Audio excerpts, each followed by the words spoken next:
Chers élèves, nous allons voir aujourd'hui en système métrique le milligramme. En rappel, nous avons dit que le centigramme est une unité de mesure de masse qui est 100 fois plus petit que le gramme, le décagramme.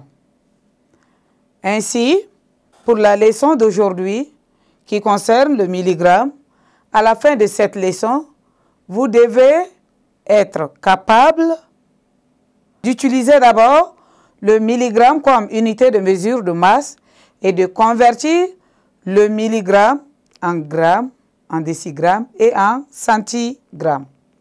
Ainsi, nous avons au tableau un tout petit texte qui va nous aider à mieux comprendre notre leçon. Alors, mettez à votre côté les bics et les cahiers pour prendre note. Soyez attentifs à notre lecture du problème. On dit, un médecin a prescrit 10 comprimés à Ali. Ces 10 comprimés pèsent en tout 1 gramme. Nous avons Ali qui était malade, il est parti à l'hôpital.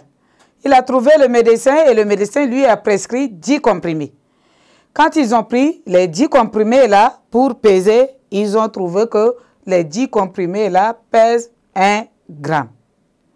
Alors, dans notre tableau ici, si nous voulons savoir combien peut peser ces 10 comprimés là, on nous a dit qu'au départ c'est 1 gramme. Alors si on le convertit, ça va être 10 décigrammes.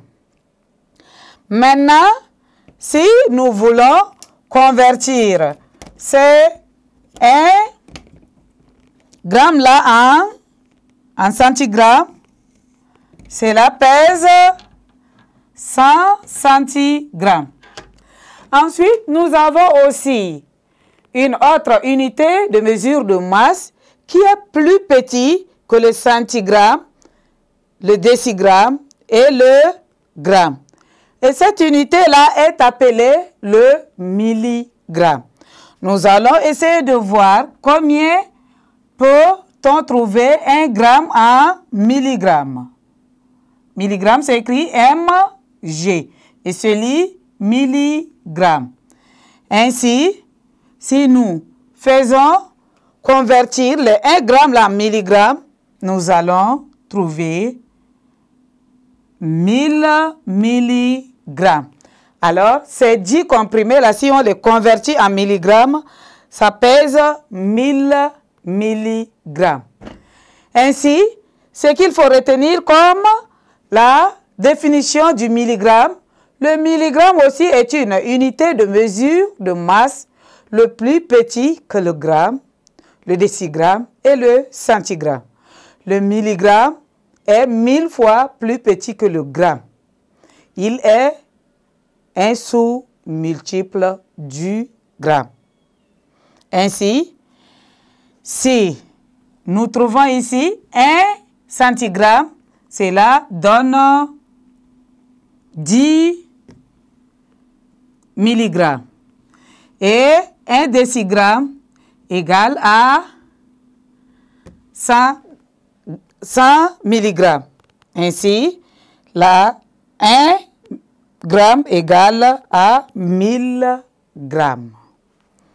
Si nous pouvons l'écrire. 1 centigramme ici égale à 10 milligrammes. 1 décigramme donne 100 milligrammes. 1 gramme donne 1000 milligrammes. Ainsi, chers élèves, nous avons fini avec notre leçon. Merci de m'avoir prêté l'attention. Au revoir et à nous revoir à la prochaine séquence.